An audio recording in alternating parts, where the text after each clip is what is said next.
We have a motion for that on this agenda. We'll move. Second? Second. Motion by trustee Heeman. Oops. Did I start last? No, you didn't start that. Yeah, it's up then now, so we're gonna... Okay. Motion by trustee Heeman and seconded by trustee Curry. Discussion on the motion.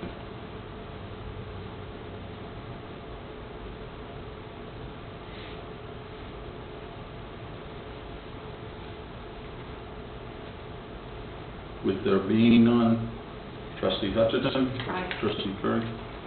Or trustee Frost? Aye. Trustee Heeman? Trustee Aye. Curry? Aye. And trustee Maplewood? Aye. Start that again, Ed? Yeah. Been a nice too long. Okay. I do not have any committee appointments. If anybody has any suggestions for their committee, we will be, I'd be happy to consider them. Did everybody get a letter to the Johnsburg School Open House? Yes. To what? The Johnsburg School Open House? No. You didn't, okay. Oh, is it in there already? It's Monday. Is it in our It's agenda? I don't know, I just got It's in it. the info. But it just came, I think. I got mine.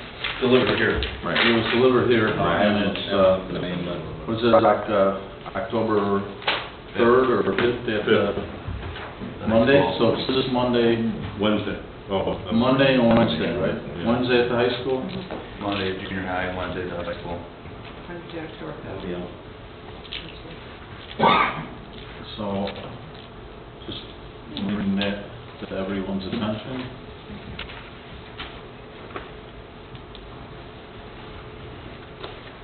Okay.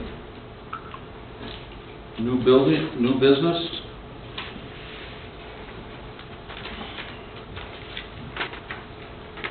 Move to approve ordinance 16, 17, 19 granting, oh, do we take a roll call? No action, right? First read. First read, this is first read, no action. Granting your variance for property commonly known as Meyer Property, 3701 Fillmore Road, Johnsburg, Illinois. No, Discussion. Ed, I got You an should have. email from Tim Haynes about, ordinance committee, but I didn't see that on there. All I saw was this. This is the first read. Yes, I didn't see any comments or questions from. You didn't get the ordinance 16, 17-19, Fillmore accessory buildings. Oh, okay. It's for it's basically for a shed bigger than what we normally would allow.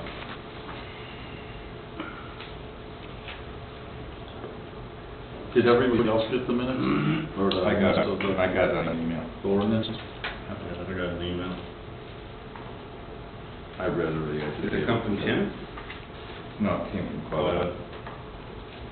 She attached it with the board meeting minutes and Yeah, all the other all the information. docs. It's all the docs up on the top.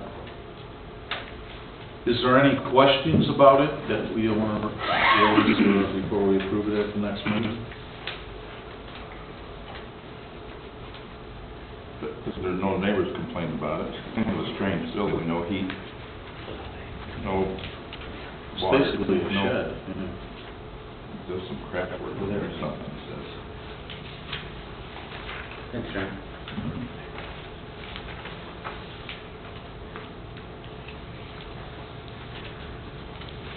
Any discussions?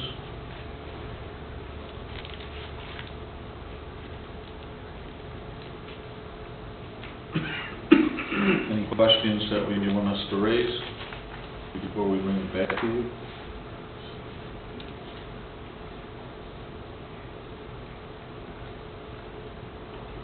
You're gonna have a 16-foot high building here, right? It says, And you lose a 10-foot max.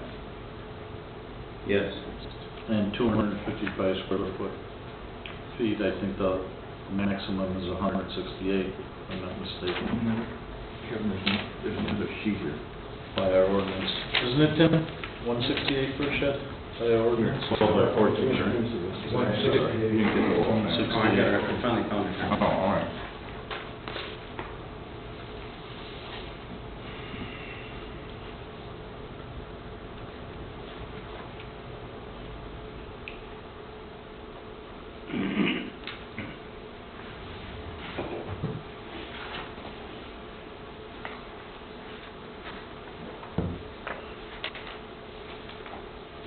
Just wondering why it needs that height.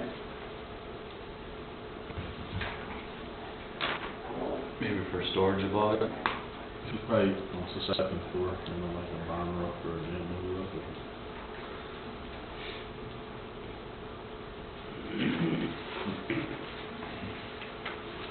Seems to be any issues, no neighbors. No questions?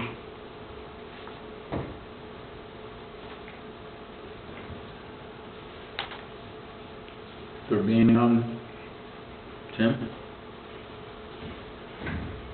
Ready? Yep. All right, good evening. Long time coming here, but we are ready to present to the board the Johnsburg Downtown Master Plan, which is an amendment to the Comprehensive Land Use Plan. This is our second amendment to the original plan done in the late 90s, early 2000s. We partnered with Teskin Associates on that original one. And then if you recall, or maybe some of the newer trustees don't, but we also did a amendment to the comp plan, which was called the Route 31 Corridor Plan some years ago, which set the table for what you see out there today, really, the road network, the sanitary sewer and water master planning.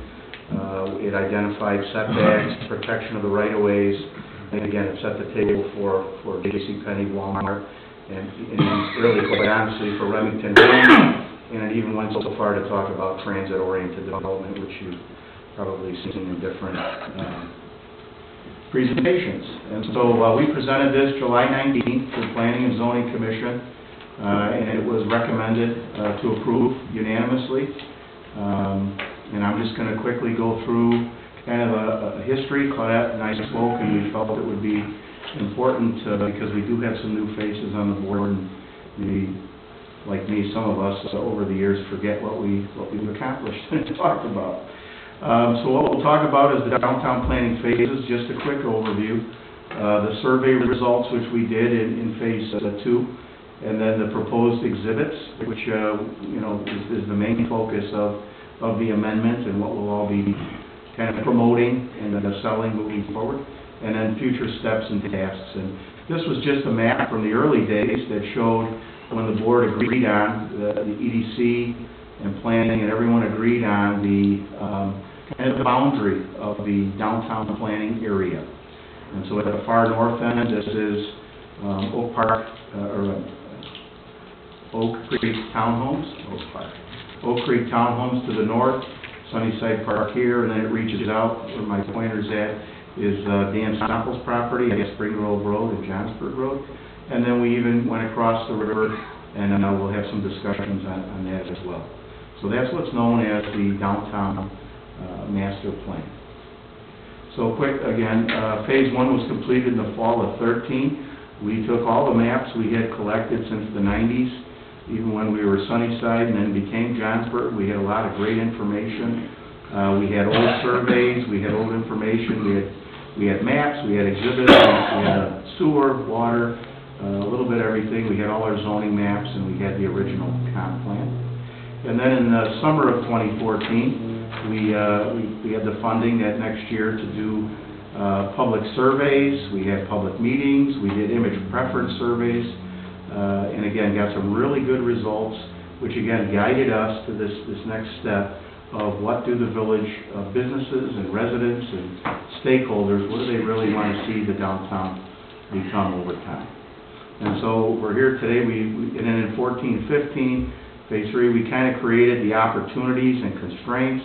We had, again, more public input meetings as part of the process with stakeholders right from the downtown area, then more public meetings with kind of the overall community, the business community. I spoke at Java with John, at EDC, I presented at Public Works, I presented at pretty much to all the committees over time. John and I kind of built a roadshow.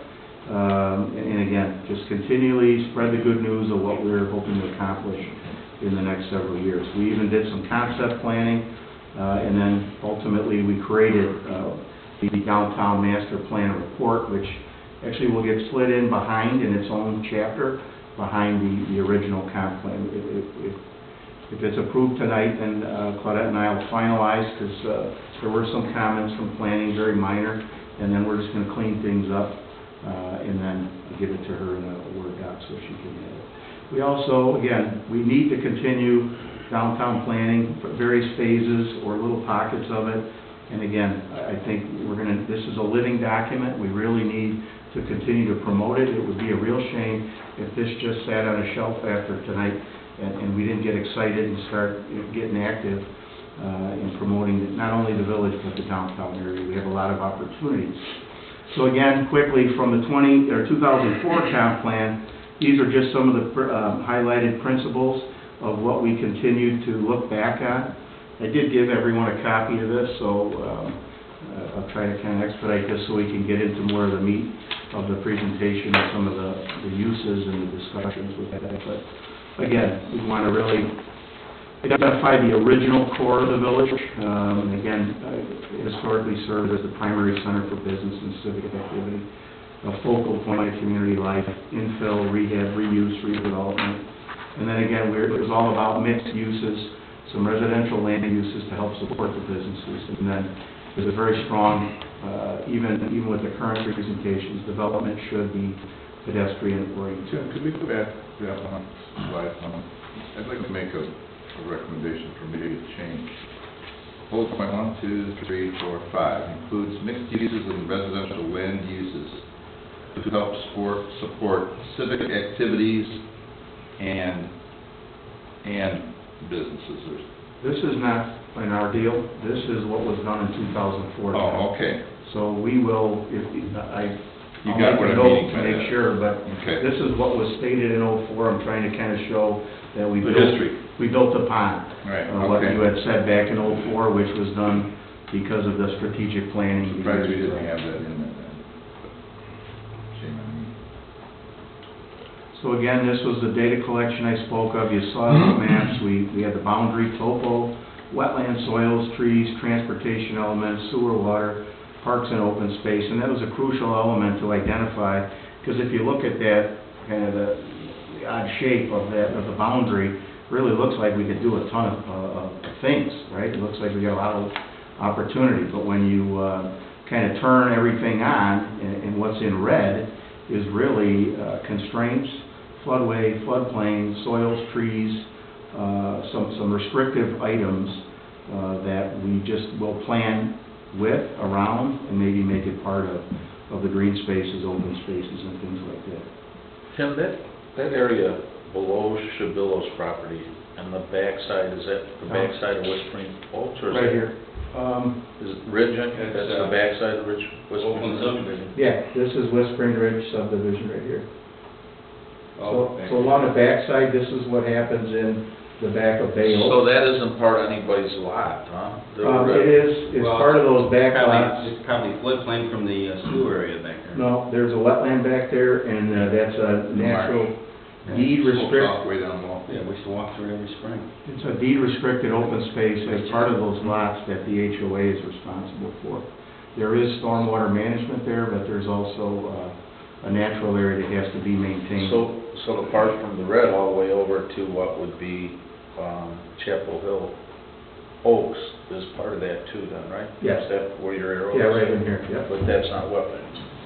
That's stormwater management, and they have got Okay. big detention areas in there. That is, that's Yeah.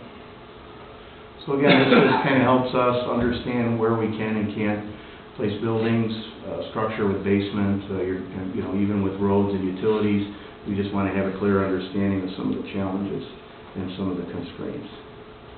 So then in '06, we had done a survey, actually John and the team had done a survey back, and what was interesting is Phil Stupert, who was our lead planner on this from the beginning, since the inception of this project, he's actually moved back to our Colorado office to help grow that business. He was here for all the public meetings, he was here for the planning zoning, and I told him I would take this and hope I wouldn't screw it up too bad and talk about planning as an engineer. So, but this was something that we asked John not to share with Phil and Jim and Dave and some of our team, because I didn't want him to kind of get biased, if you will. I wanted him to come to, our team to come to their own conclusions after we did the survey and the image preference, and then we blended them together. And that was actually pretty interesting how from '06 to 2014, it was very similar comments and still some of the highlights. Need more dining in the downtown, create events, the farmer markets, does it need to be planned? Yes, they absolutely wanted it to be planned. Sidewalk was a big one, and street lighting.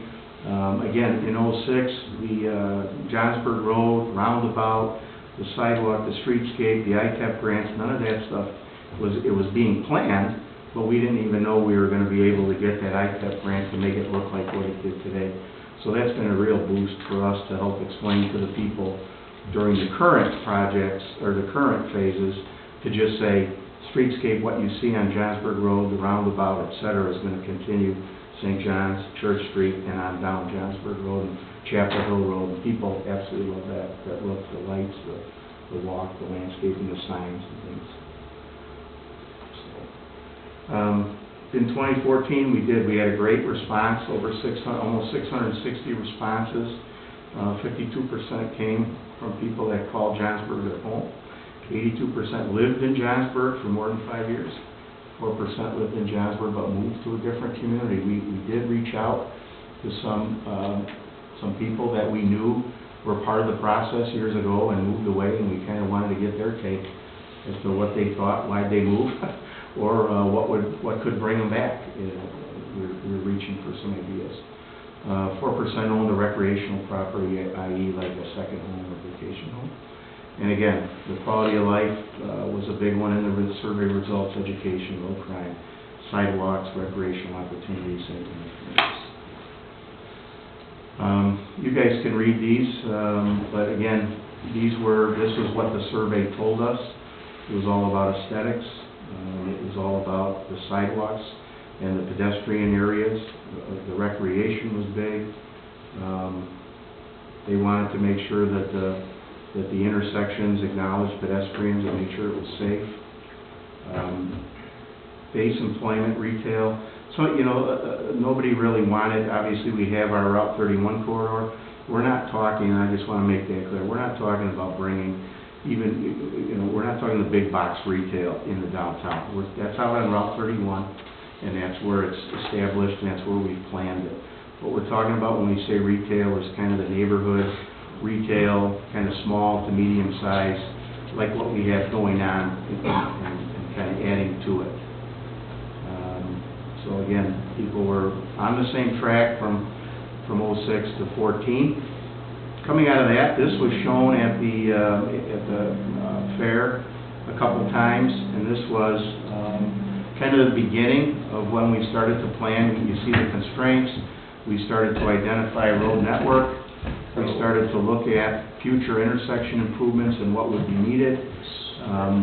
At this time, when we prepared this, the roundabout was already constructed. We already had the streetscape. We already had a signalized intersection. So some of the things we talked about in 6 and in 12 and 13 were already starting to come to fruition. This, what they call the South River area, this was planned by 2 or 3 developers, investor groups before the Great Recession in '08. And so we did have some good plans. We had some great data. They had done the wetlands, the soils. They had communicated with MCDOT at the county and our team, and so we've implemented a lot of those items into this plan. When you'll see, we've taken a few shots at some road networks and some planning for the mixed uses when people come back and want to have interest in this area. So we created the opportunities and goals, and I know we had spoken about it at the various committees, and I also believe when I gave an update when we were completed, these were the opportunities and goals that are shown. They were shown on all the different exhibits at all the different public meetings. Some of the constraints and challenges, which we know, and again, this exhibit was used over the last two and a half years. We broke it into sectors. The historic Sunnyside, this was called, what was called the downtown center, and then we had kind of the South River area. I think at one time then we changed this to kind of historic Sunnyside and old Johnsburg, original Johnsburg, and then the Spring Grove Johnsburg corridor. So we were just trying to break it into manageable chunks. So then, coming out of that, this is a large picture, and in your packet you'll see where I zoom into the three or four different quadrants. But based on all that information, all the surveys, and our planning and engineering expertise, we had basically walked several times with John and Claudette and several of us, actually drove the entire area with the plan in hand, if you will, to see what would best fit, how things could transition from what was there, what the potential to be redeveloped or relocated, and in some of the vacant areas, some of the ideas and options we had. So the next side kind of blows up the north area, Sunnyside Park, historic Sunnyside we call this. So starting up at the top, I'll just quickly go through this. This is I don't know if you know, but we own a park on Oak Creek Townhomes property. That was part of the negotiations. This was what I call HD residential. It's just a higher density than our traditional 1 acre. And then even in the subdivisions that you see to the south, like where Jim lives, those are much smaller lots, which would be considered kind of a higher density. You know, half acre, 3/4 acre, 1 acre above are the large or low density lots. But this was 44 townhome units that was approved many, many years ago, and they're either waiting on the sanitary sewer, and they still have a potential permit in hand to do their own deal here, but I think they're waiting for sewer. So along this road here, but May Avenue is here, there's real opportunity for commercial. There's little areas that currently we have the gas station, we have the video store, we have the pizza. Again, we'd like to continue that and or allow these groups to redevelop, maybe some facade, maybe some expansion. Again, as we get the sewer up into this area, that will really help them, you know, park or expand over their existing areas they have for their septic fields. Here's Channel Beach, and so again, we all agreed that this could be a really neat opportunity for the neighborhood businesses here in this red or maroon color. You know, Sunnyside Tavern's on the corner. This is the vacant property that the village bought. So we thought we'd take advantage, create a few lots out there to sell and to generate some revenue to, again, create additional open space and parking for Sunnyside Park. And then here is the bank, here's Val's, here's Raymond's Bowl. We talked about allowing them with sewer. They could expand, infill their outlots, and Angelo's, I mean, has the ability to expand their building. Right now they're using it for septic out back and to the north. And then we felt it was very appropriate to consider, I'm not saying high density, but it's kind of a cluster development that would tuck in nicely behind Angelo's, behind the park, very walkable, and again, there are some samples and pictures that were shown during the image preference. Smaller lots, again, maybe narrower roads, sidewalks, and things like that. Coach houses, maybe a little bit nicer house on a smaller lot was the concept with this. There is a vacant lot here in front of Shiloh Ridge, and then this is what's known as the Carrick piece. So we took an opportunity to extend Hilltop and realign it so that it lines up with the entrance to Angelo's, and then that gives us a little more opportunity to blend in the residential here, and then again expand and provide a roadway network for maybe a potential opportunity next to the dental office there. Again, people have converted their existing homes to neighborhood business, professional offices, and that's what we'd like to continue to encourage. Again, there's opportunity on the other side of the existing road that comes into the store, or the retail strip, and with sewer and some planning, we really feel we can get 3 or 4 additional lots, which could really generate some buzz and some activity and some streetscape opportunities in the downtown area. So with that, again, near the bottom you see that is Church Street there. You know, the realignment is being considered as part of our engineering plans. There's the bank, there's the fire station, and that's where the Village Hall PD will be someday in the next several years. And so that's creating a nice kind of a quasi-public area here, and it's very walkable. The library's here, Down the street are the schools, the church, the community club, so gives us some additional opportunities here with existing Village Hall for potential community center, parks, rec, things like that. Before I move on, does anybody have any comment, question, or anything on this section? Again, this is a comprehensive plan. It's a blueprint for the next 20 years. Basically, when someone comes to town, we'll have a nice welcome package, investors, developers, existing stakeholders. And again, these will be the guiding principles and the guiding opportunity maps. Again, it doesn't mean that it has to exactly fall into that bubble, but again, we feel very confident with the information we have. That ditch that's between, is like that the lot line between Yes, us and yeah. Lake Fells? I mean, so they... No, that ditch it actually comes right through here, like right So there. that's right sort of in the middle of ours? Yep. What we would do is we could put, continue to storm sewer so that we could create a lot, and that could certainly be under a parking lot. We just wouldn't put a building over it. But we've looked at a couple different building pads and parking. Again, we'd like to keep the buildings up close, nice big wide sidewalks, building up close to Johnsburg Road, parking in the back and down the sides again to create that kind of effect you already have. But where the drive goes in, the Angelo's, that's part of the centers, right? Yes. Right? Yep. That right above there is Yep, the right center? here. That's his center right there, Okay. yep. It kind of runs like this, that right in there is the end of his development. Tim, that open space park on the north side by the oak Oh, here? condominiums up there, yeah.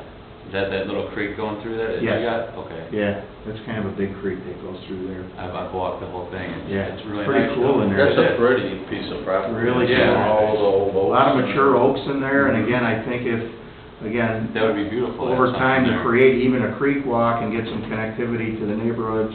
And again, that was the thought as Oak Creek Townhomes got developed, but again, hopefully in the future, something will pop there. But at one point in time there, if this would zoom up, we envision putting a gateway there, and then off one of the roads, there is a potential access to come in off the first road to the Thank you. north there. So again, if we wanted to create a little parking lot or something. So that's ethylene there, Yes. actually. Yeah. Again, this was always planned to be more passive recreation because of the steep slopes, the oak trees, and you really wouldn't want to go in there and scorch everything to try to create true. Right. Again, that other parkland we just received is right over in here, right? That we just picked up those extra lots. Yep. Yep. So again, it could be kind of cool if we can, work together to get some connectivity between these open spaces, those open spaces, and all the way on up to the... Yeah, 'cause it's all walkable. Yes. So we started at the furthest west flood one, taught our kids about elevation and flood ponds. We walked all of them, sickled through there on the creek and came out in the Fox River. Yeah, nice. Yeah, it was really neat. And the, Does go to all the way down? Yep, Yeah. goes underneath May Avenue. Yep. Oh, that's where the Right culvert there. was. Yeah. Yes, Yeah, yep, right here. A zillion-dollar no culvert. ticks. A zillion-dollar culvert. But just so you know, Friends of the Fox River and the environmental group studied this reach from the Fox River all the way up through here to see what fish or species or wildlife was making its way up here, if any, and we should be getting those results. They also studied the branch from the Dutch Creek by Riverside Drive all the way through Dutch Creek Estates. So we got some great information. We got some real high-quality creeks and channels and rivers and things like that. So it would be cool to create these walkable areas, if done right. Yes. Is there water go under May all the time? Yes. Yeah. It's controlled by a little levee that's like right here. Right, There's a where the little pond levee, is. yeah, and that keeps all the ponds in check. There's actually another levee Yep, up. up, yeah. Bob Lozelle put in. Those levees all on private property? Most of them are. Yeah. There was one, I think, out by Lake Donwood. Hickory Way, and that way was the only pond that was ours. I don't know how we got it through when we became Johnsburg. One out of the 5 or 6 that are up there, we got. Okay. And the guy started putting more boards in because he wanted fish. Oh, yeah. And then raised it up, Yeah. remember that? And then all of a sudden, everybody upstream's like, hey, my pumps are going off. I've never had water in my yard this high. Yeah. I'll take those out, yeah. So, all right. So then, this was the downtown center. This was kind of the heart of the planning area, and there's the roundabout, and there's St. John's. This, again, was all based on Church Street and what we're working on right now, and it's still on target to be bid here. And we're hopeful at the beginning of October, we hear if we got the ITEP grant, the announcements should be coming out soon. But again, kind of where we took off, here's the fire, here's the bank. They do have some open space. They're looking at subdividing, maybe cracking off a lot to sell. We're working with them right now, but haven't heard from them in a while. Our existing residents will stay residential, and if they want to do a neighborhood, business within your home, it's certainly allowed in the downtown. Same thing down Fairview. Our library, a couple little existing pockets of already, little small businesses. Long Meadow Stubby's all residential. The school, this was kind of unique because during the process is when we started to hear about the opportunity. The school may stay, the school may go, the Bush, the grade school. So again, we took an opportunity because this is a 20-year plan. If the school were to go, this could be a really cool mixed-use opportunity, or even some sort of a senior development or a community development, or like I said, mixed use with some commercial, and then blend back into residential with open spaces and gathering areas and connect. I mean, it's a 8-acre piece, I think, right in the heart of town that we could have a blank slate to have some fun with. There's the creek that comes down right behind, kind of a common area along St. John's and under, and makes its way down. Again, these residents are here and love them to stay there. And again, if somebody wants to convert one or live in one and do something there, that could be kind of unique and cool. Tiger Field, Community Club, Rescue Squad Park, all stays, open space, and good things are happening there. The community clubs investing money in their building, and next year, along with our project, they're going to shut the field down and regrade it and tie into the storm sewers we're providing and hook onto our sanitary sewer, and it'll be a top-notch ball diamond. They're really going to fix the grading, the drainage, and the parking lots, and so that's going to be really slick over the next several years. Again, this is all existing residential. Coming down Spring Grove Road, this is what's known as, you may know, Dan Sample owns this corner piece. He currently allows the Hiller Family Department. And so again, a natural progression would be commercial wrapping around on Johnsburg Road, Spring Grove Road, and then transitioning or feathering back because the 1-acre estates, Dutch Creek Estates comes into play in the larger lots, 1, 2 acre plus. So this could be a neat transition. There's a lot of topography as it raises up, so you could do some neat townhouse, a coach house, again, mixed-use development to blend into this, what could be kind of a cool neighborhood retail commercial opportunity. Tim, I think you're going to have to make, I'm surprised we didn't pick this up, the mixed use that you've got just to the west of Bush School. Yes? On the northern edge, there's 2 houses that are up on that Church Street. They have access on Church Street. So that whole northern section is now residential. Okay. I think you probably need to identify that. If they saw it, they wouldn't like it. You mean Butels? Right. Butels in the house to the east of that. Yeah. It's Butel and Claperick, right? Right. Butel and Claperick between. Again, this is a comp plan. We're not telling people we're changing it to. Right. Mixed use is not a zoning change. Right. It's a plan. If someone were to buy Butels and said, I'd like to knock it down, or I'd like to make a building or do Right. something, this would be consistent with it. Right. But that's a good point. But it's just that I you've could just take identified the break. existing stuff right now, and that should probably be. Okay. I know right where you're talking about. Then we come down around again, we have our, again, when we say gateway, what it means is we'd like to, over time, you saw one at the north end on Johnsburg Road, you'll see one here. It's not the big giant gateways that you see out on 31, it could be a smaller version, and kind of like you go into Crystal Lake, you have Woodstock, Algonquin, other, unique downtowns along Grove. When you get into these downtown or these planned areas, you start to create a theme, a brand, and then once you're in there, you start to see similar things like our streetscape, like our pedlights, like our banners, our planters, sign packages, wayfinding signs could have a miniature version of that stone base. It could have the black powder coat. ironwork or something, all of a sudden somebody, oh, I must be getting close to the downtown area. You know, you're seeing Crystal Lake put a lot of wayfinding signs out all over the state routes now to really promote and get things happening down there, so. Historic downtown. Yes, yep, absolutely. So that's what we'd like to introduce again over time, and when developers and or investors come in. Crystal Lake's been doing Antioch's been doing it? Yes. Okay. Again, here we have on St. John's, the chiropractor, Hogan, and all of the existing commercial. Again, love them to stay, but if they want to remodel, rehab, upgrade, whatever, that'd be cool. This corner piece could again be a commercial mixed use. Is it existing homes and a two-story brick building where they rent apartments? Yes, but again, over time, if things really start happening down here, you may see people buying those up and bundling them together and creating kind of a cool deal around this. It will be in you know, a hot corner because it's got signal as intersection, and again, it's got a lot of traffic heading north and coming in and out of town. So that's what those types of investors look for. Again, this is the residential development.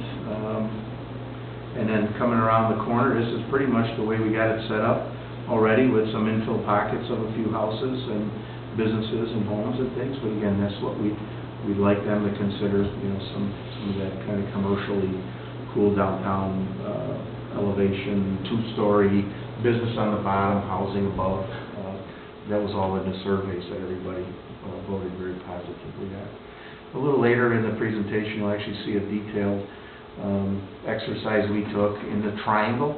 We took the old engineering style triangle drawing that John Smith and I did in the 90s and updated it. The planners got a hold of it and really made it look cool.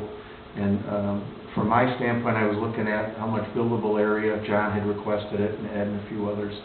How many parking stalls could we get, and what do you think the size of that infield could be for activities? And if people had businesses on Chapel Hill, Fairview, and Johnsburg Road, and we wanted to do something like in the infield or in their backyard, it could be really cool with sidewalks and grass areas and open space. And so we really spent a little extra time in this particular area so we could share some ideas with you and the committees.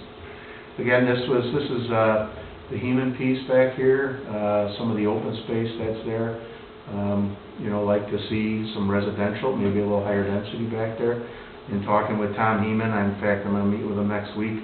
He wants to kind of go over some ideas he has to do something back here. He's always got some cool, fun planning ideas. He's always been a planner since I've known him for the last 25 years. Well, that other parcel says too, right?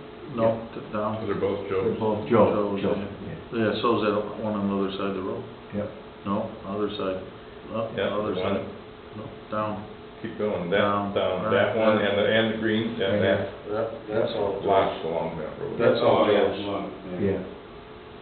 And the reason it shows open space, because if you drive out there right now, you got the notorious cattails and you got poor soils, but again, that all goes in when you do a planned development.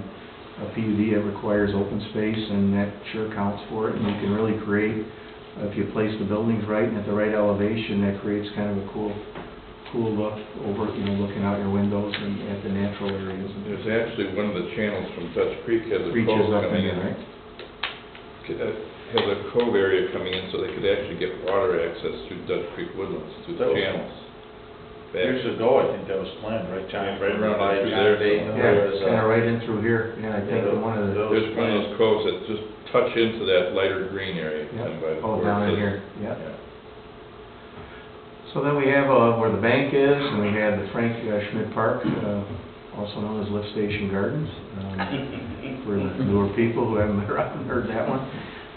Again, we've planned for, and will strive for, we continue to ask the county if they're ever going to expand the bridge, to expand and include sidewalks, and if they won't, we'll work and try to strive for our own pedestrian bridge that we could do whatever we'd like then on it, similar to the McHenry Bridge or the Algonquin bridges or things like that, where it could be 8 to 10 feet wide, two-way traffic. It could be for bikes and walkers and things like that, and then we could decorate it. It could be kind of slick, you know, standalone from the road, so we don't have to meet the federal and state, you know, roadway specs and details. But we could certainly do our own bridge and mimic exactly where the structure and supports are, so we don't impact the navigable waters below, so.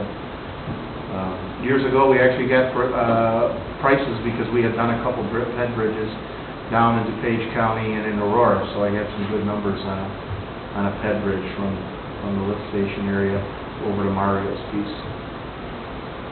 Because right now, you feel those are sidewalks, they're really not, they're just concrete shoulders that are elevated and they're wide enough.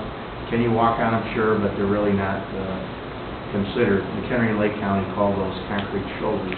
They don't even consider them sidewalks. Right. Tim? Yeah. Is there any talk on the county level about the bridge? I mean, reconstructing the bridge or? There's no talk about reconstruction, they're just rehabilitating some of the structures and supports. You may see them under there. Some of the pillars are. Yeah. Yeah, Yeah, they have that program, and they'll basically just come out and work on the existing structures and kind of reface them with the structural materials.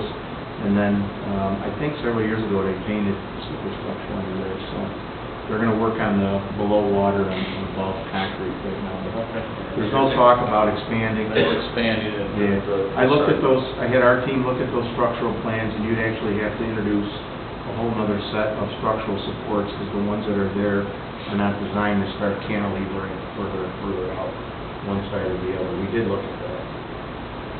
Yeah, there's exposed rebar and everything. Yes. So I got John's comment up top there. Any comments, questions on kind of the downtown area and what we're proposing? All right. Then we just go across the river, and this is consistent with what a lot of the people had talked about, and I in the actual document, this is actually flipped. This should be yellow, and this should be brown. And at the Planning Zoning Committee, they noted that, and I don't know why it did that, but probably the day I tried to make a switch on something. So this is all going to be high-dense residential, the higher density, because right below here is Whispering Ridge, so we definitely want the yellow, which is the 3/4 to 1 acre lot, kind of wrap around here, that transition around this open space. And the reason this is open is because it's got sensitive soils and it's got some drainage challenges, and we need area for stormwater management. And so a road network, in each one of these you see where we talk about access management, far enough away from the intersections. And we are proposing and have worked with the county to make this a full 4-way intersection. Right now it's a T at Bay Road. We've always had concurrence from the county that Charnbrook could be an access point into a development area. Salem becomes a right-in, right-out. And you kind of see there's already a table set for right-in, right-out up here in what was once supposed to be the funeral home here and some retail along here. This is the bowling alley. Again, we were looking at ways to minimize curb cuts and things like that. The sight distance near the bridge is a challenge, and so we did take the time to really look into this for the utilities as well as transportation, but we also felt it was important to loop this in and around and kind of maybe there's opportunity to get a riverfront access here and connect these neighborhoods so they can come out here to a signal at Bay and make their lives a lot easier. And again, Salem is a private road, goes underwater a lot, and you have some challenges with potholes, and very narrow, as well as the other roads, along the river there. But this is a wetland. This has been identified as a wetland in the 3 consultants that looked at it before, when it was a CD Partners and a whole bunch of other different groups came in. But again, high-density residential in here, and then green space, kind of a transition from Coolidge, take advantage of the natural areas. And there was discussions where they were going to come out of this bay and extend a little channel down through all the way to here with a culvert and things like that to kind of create these townhouses that had potential piers and waterfront. They're going to tie into the pond. Yeah. Have a pump that Right. keep it moving all the time. We didn't drill down that far into the plan, but that's what 2 or 3 people thought would have been hot back in 6, 7, and 8. It was pretty neat. Yeah, it was cool. They had actual PowerPoint where they drove it through, and they had the different houses, parking underneath, and the house above on the second, third floor. One comment on there, Tim, Mhm. is that little green area off to the west that has a finger going to the river, that is a connection to the river. Yes. Yep. So that has access, it's roughly about 60, 80 feet wide. Yes, yep. Is that all Shabillos on both sides of the road? Yes, Yes. that's part of Shabillo's property that goes to the river. Even on that side, right? Yes. So that could have an interesting access to the river. Yes. That would be, Yep. Again, working with maybe Mario or somebody, because he does have a boat ramp, he does have access. I mean, maybe we do something with him, and that takes the place there if we can get a different one from somewhere else along the chain. But again, it's good to plan, it's nice to plan it. You know, when people come to look at these properties, that may be a differentiator or a huge selling point, you know, for somebody that, if they want to work and find one somewhere along the river network, that could be a real selling point for that type and style of product. So I'll make those updates and those changes there. This is in your packet, and this was back to the triangle again. And you see our samples. This was presented at the public meeting. It was presented at Planning and Zoning, in which was a public hearing. You have to have a public hearing, open it to the public, close it, and that, you know, it's part of that process that Michael tells us we have to do for comprehensive plan amendments. So again, we've already created, we have picked out and spec'd the pedestrian lights, the crossing signals, the streetscape, the street stamping, the handrails, the benches, the trash receptacles. So a lot of legwork's been done over the years, which made our life easy. That some of those furnishings take a while in some towns to pick out, and we did it. So what was cool about this plan is that we basically, you see all the existing homes and businesses that are there, they're in gray. And the reason we did that is because I wanted to show the owners that, you know, that's kind of the rear yard, or we call it building setback line. We allow zero lot line up front, so we like big sidewalks and build up close, so you can create that cool, you know, facade, sitting areas, things like that. And then we allowed, I think, between 75 and 100 feet from the front building setback line to the back, which every single building in the triangle fits well within that. So if they want to stay there or expand there or do something there, that'll fit nicely. And then we then added parking. This is the ring here for parking inside. So again, you're looking more at the architectural elevations and building and those streetscape features versus looking at cars. And so that's why we did that with 1, 2, 3, 4 ways in. We'll easily identify that, signs, lighting, sidewalks, things like that, make it nice and easy to get in and out of these parking, which will make these businesses very, very successful. The key to a lot of the research John, myself, and others have done is you got to have the parking to make your downtown a success. How many spaces do we have in the town? So we had... It's on here, I think, 213. Really? Proposed parking provided 314 stalls. But by ordinance, it's on that one page. in It's your- on that page, Kevin, Um, your packet. So the required parking, what I did that exercise, John had asked, so we did this exercise. In the triangle? In the triangle, with the buildings that are there and with the setbacks and the bulk rates and the lot coverages, I got a maximum square footage of building. This was wildly successful and everybody wanted to build there. The parking would need to be 213. What I've shown is 314. And again, I didn't overpark it, I didn't feel, and we were able to fit really nice. And again, it doesn't mean we have to build it all, but it could be done in stages, land banking, or just grading it and then building it as they need it. But You want to point out for everybody, because we own some of those parcels already, like we bought the one off Fairview, the one off Johnsburg Road, it was donated. There's a couple off Chapel Hill that have been donated.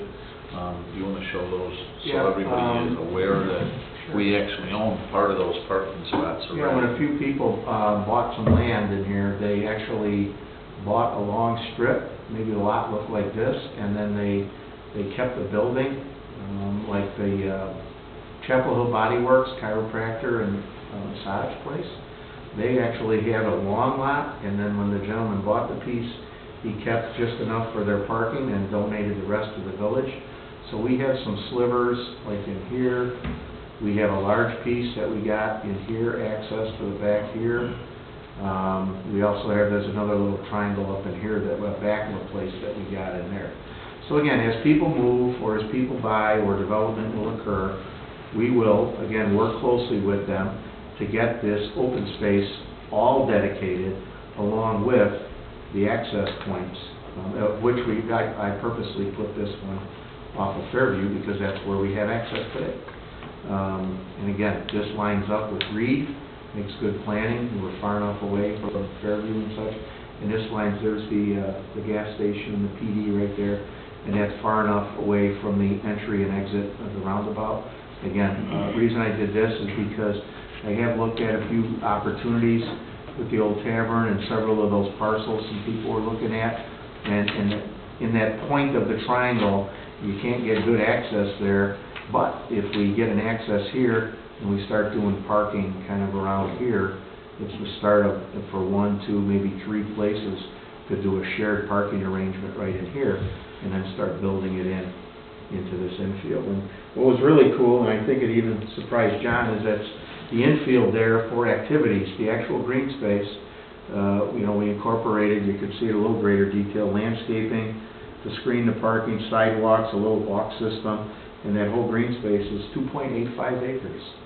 So I don't know if you realize how big the triangle, you guys that have played there and worked there and seen it, but, that's a pretty good size open space, so. We that's play something- ball back there all summer long. You could have a nice gazebo, band shell, something in there in the middle of it, or whatever. Right. One thing there is gonna be a challenge, Tim, is that, see that outer ring of the whole triangle that's wider than, that is the area I asked Tim to go further Here? This to the is- building line, and you can see that, no inside there, Tim, Here? yeah, behind, there. You can see there's buildings in there, there's garages that are in some of the properties that are involved in that, and that's gonna be a challenge for us to make that become reality if these people choose to use their properties as residences. They are not gonna wanna give their parking garage up. The assumption that we have here is that these are all gonna be someday, the model that we used here is that they're all gonna be converted to businesses, which probably won't happen for a very, very long time. So that's one of the challenges we're gonna have to be facing in the future, is how to deal with that in the event something large, or somebody buys a number of those parcels and wants to develop a portion of that on Chapel Hill Road or the Johnsburg Road section, how we would integrate that all in there. There's even a few garages, isn't there, Tim, on Chapel Hill Road in the back there? Yeah, there's one right here. Yeah. But again, one opportunity I looked at over in here, the garage was down here, working with the homeowner or the potential investor. That some of these garages are in pretty rough shape. Right. Working with them to get a donation of the remaining land, maybe it'd be, more cost effective to actually move the garage, give them a little variance, get it next to their house, connect it with a breezeway or attach it to the house. Give some variations on a setback or two, get it off the potential opportunity piece, but make it very nice, and so if they want to stay there, live there, they still have their garage. It just, instead of detached, becomes attached, and so we have looked at a few of those, but again, the ones that are out in the middle, we may have to work with them a little bit. As they become neighborhood businesses, a lot of those garages people might even care about the garages. If it does become that. They might want more parking or more activity, more open space areas, so. I just really think this would be a really neat opportunity, so that the front of the buildings will be finished very nicely, but also they could, I saw a lot of this in Minneapolis, I saw a lot up in Wisconsin, visiting a lot of different places.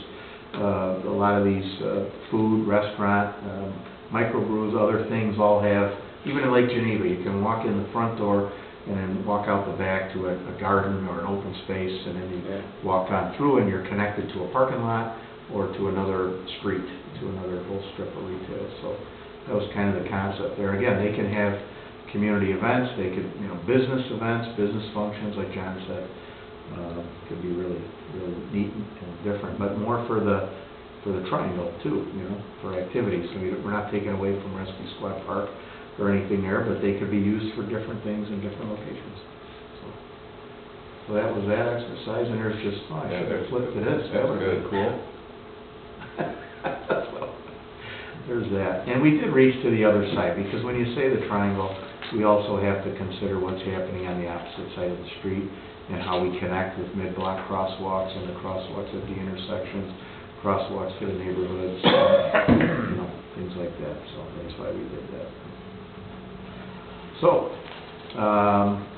that's the main master plan. There's text that goes along with it, there's exhibits that go with it. I'll make these minor tweaks and then submit it back to Claudette and incorporate it if it's approved tonight. But again, there's still work to do, and so different committees and groups will be given some homework here. We're not done. We need to review our existing codes and ordinances and update them to match the downtown master plan. We do have for zoning and different rules and regs already established in the downtown, already established for the riverfront property. I just think it's a real chance to maybe enhance them or update them and make sure it's consistent and sends the right message. And then we also can update our standards for architecture, for the site civil. We actually don't have individual site plan requirements and checklists. And that's when we get asked to review like a half-times or something, we just use good engineering practice. We should really incorporate the parking lot setbacks, the burn main, you know, everybody refers back to the subdivision ordinance, but it's really not a subdivision, it's an individual lot. So then again, we can enhance landscaping details, sign details, lighting, again, the zoning, maybe the bulk charts, they just need to be evaluated, that's all. Again, we need to promote, sell the plan to create economic development. We want to retain our businesses here and help them expand. We want to attract businesses and continue to make this a reality. I'm hoping that continues on as a priority for the village to finalize all that stuff. These are the hard jobs that are coming up now. Yes. And, you know, we're going to be asking the committees to really dig in on a lot of these things. You know, Public Works is going to have to ask. Yeah, last week was the Illinois Municipal League. Claudette went to, I know, she went to a couple sessions on economic development and enterprise zones and other things like that. I attended a few. Then I just came back today from the ICMA. It's the International City Manager Administrator. That was in Kansas City, Sunday, Monday, Tuesday, Wednesday. I was there and I was walking around collecting information, talking to other communities and other administrators and managers from different parts of the country, asking kind of what they're doing to attract businesses. And there were some small towns there, you know, the 5, 10, 15, 20,000 that are doing the same thing we're doing. And we're all kind of in competition. But it's really important that we don't put this on a shelf collecting dust, that it just keep moving on a steady basis. I hope we're able to do that.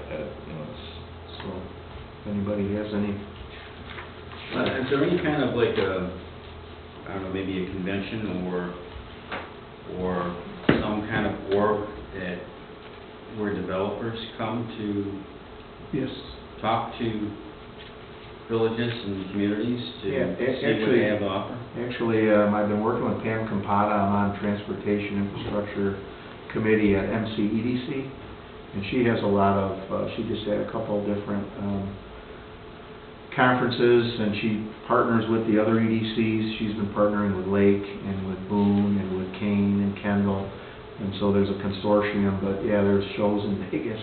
The retailer shows are in Vegas once a year. The residential home builder shows. There's stuff that's in Chicago. There's stuff that's all over the country. There are different locators or finders. those are generally the big box people. Yes, money people yeah, that go to you're those right, things. This is really important that we get this part of our comprehensive plan, so that when people come and look, when future, maybe downtown investors like they did in Barrington, Yes. come and look at our downtown area, they see this plan, or they see, you know, there's going to be people starting to look at investing in downtown redevelopment. Yes. I'm expecting, I'm hoping. Yeah, I think that's a unique niche. Right, right. And You were I'm hoping referring that will more be of done a through place our- though where our people content are on our looking, website. right, Kevin? What's that? Like a convention where people come and they're looking at. Yeah, and this is kind of Where a you- unique niche. where you I mean, it's set not up like, and yeah, it's sell. not like a big box stores, or it's not like, you know, an R&D field that wants to come in and wants to buy up, you know, a couple thousand acres to put homes down, you know, I mean, this is unique. One thing I've suggested, I've been part of it many, many years ago, but I think it'd be kind of cool to, maybe we find out investors, developers, kind of the niche market that we're talking about for downtown. We actually invite them to the village, maybe we have a breakfast meeting where we present things, and then, we actually rented a bus and drove them around the community to show them not only the downtown, but when I drove the gentleman that you introduced us to, Claudette and I, we drove him around the whole town. He was interested in seeing the 31 corridor. He was interested to see the housing stock and the different mixed use. He was interested to see what was north, the schools. We drove him everywhere, and he was, man, he goes, you guys, you're on target. You're just, he goes, this is good. You're early. Get this done, so when it does come back. So I think the next step is to promote. Maybe we have, you know, investor meetings. I mean, those are things that I've seen work specific to us. When you go to those shows, you're in a pool of Right. a million sharks. Yeah, that are It almost all seems to me like it's gonna be like a homegrown. The Yeah. thing that I think we might be able to do on this, Tim, and we've talked at this at length in a number of instances, is there are certain larger acreage parcels that are really parcels of opportunity. Right. That would be different than buying one lot, you know, 5 lots on the triangle. Because what the problem you're gonna have on the triangle is people are gonna wanna keep it, they're gonna wanna live there. We've heard that from people already. That's gonna be an evolution type process. But Right. if we can get them to Bush School, if we can get them to the Carrick property, if we get them to Dan Soppel's property, if we get them to the Southtown stuff, Right. then they'll start connecting, you know, they might connect it all together Right. somehow, make one big deal Right. somehow out of it. I think we could easily put together a little brochure, whether it's a trifold or even a little packet to hand out of those specific larger parcel Right. areas. 1, 2, 3, you said, we don't need to do all of them, but let's take like a priority. Commercial. Because certain ones need sewer, water, infrastructure. Those may take a little bit or a little more investing or finesse. Well, some of them are in the heart of downtown, have the sewer, we could easily expand the water, you know, things like Bush that. School would be a perfect. You know what I mean? So some of these, we could pick and choose and do a little promotion Right. and start getting the message out. And then, like you said, the other stuff, the onesie, twosies will infill, or the expansions Right. up here could certainly happen over time. But we should promote with the existing businesses and show them. You know, I met with Joe and Ray and Steve Kuna, and they were like, they're like, get the sewer here now, this would be fantastic. They want Right. food and other opportunities in that place. Yeah. And so does, Angelo, his tanks are out back, he gets them pumped all the time, it's the Fritz story all over again. The money he spends in pumping those tanks, you know, and then it limits what those other little end users can be, the individual users. If we get sewer to him, that, his whole place could turn into something different. Yeah. The same way with Boardwalk. Yes. It's interesting talking to those guys, like, I mean, you know, you'd think that the bowling alley's been there a long time, and it's been there 10 years 10 years, already. yep, well, 6. And, you know, they're ready, they have some really high maintenance costs already, trying to keep it all going. Yes. And, I mean, so the need is definitely there, I mean, it's, if we could get it there. So the really thing that I really want to kind of reiterate again is that, you know, these have been identified as activity areas within each section of those, you know, Sunnyside, downtown, and Southtown. There's potential activity areas within each one of those boundaries that could be utilized for public gatherings, whether it be public-private gatherings with a business or whatever, or activities that Tom's committee might want to put on in parks, in the community club grounds or the rescue squad grounds, or where Bush School is at, or any of the properties down in the south area down there, in the middle of the triangle. Because those are what draw people, those are traffic generators, and those are the things that people will come to, and then they'll utilize the other small businesses that are in town, the eateries, the pubs, you know, anything else that they may, you know, ice cream shops or whatever else. And it's really important that we got places to be able to draw people to activities. And, you know, in all the research that we've done on downtown, revitalizing old historic downtowns, which have always been, in the heyday of the big boxes, were almost forgotten and turned into rust buckets. That's all it's all rotating back now to, you know, we're trying to recreate the heart and soul of the community so that it's a gathering place where people can gather and mingle and socialize. So, I think that's... Well, I think anybody that's interested in coming into the Triangle that wants to convert to a commercial property, I think we have to look at some incentives for them to do. I think that's something that, depending on what they do and what they offer, you know, I think that's certainly something that this board can consider, you know, and there's no question about that. There's gonna be some, but there's gonna have to be, I really think the big challenge for you in the future will be the sewer and water issues down through all this thing, once again. But I was interested to see, you know, Senator Kirk's got some interesting things that I just saw it. I printed it all up on here. He's got some stuff that was in a mailing today about, I think he's an important contact for us. I talked to him when he was at the Old Valley Country Club. And he says, we've got some sewer and water issues that we're really working on that we'd like to talk to you about. So I gave that information to Claudette. Cool. Claudette called Viney, told Viney about it. So, If there's no further question, the goal of tonight was to present and hopefully move to approve the downtown amendment to the comp plan, is what you have shown. So, John, you I'd make like a to make a motion? motion to approve this downtown amendment to the comprehensive plan. Second? Trustee Frost? Good job, looks really good. A lot of work went into Yeah. that, believe it or not. Oh, yeah. 10 years or more. So we have a motion by trustee Heeman, seconded by trustee Frost. Further discussion on the motion?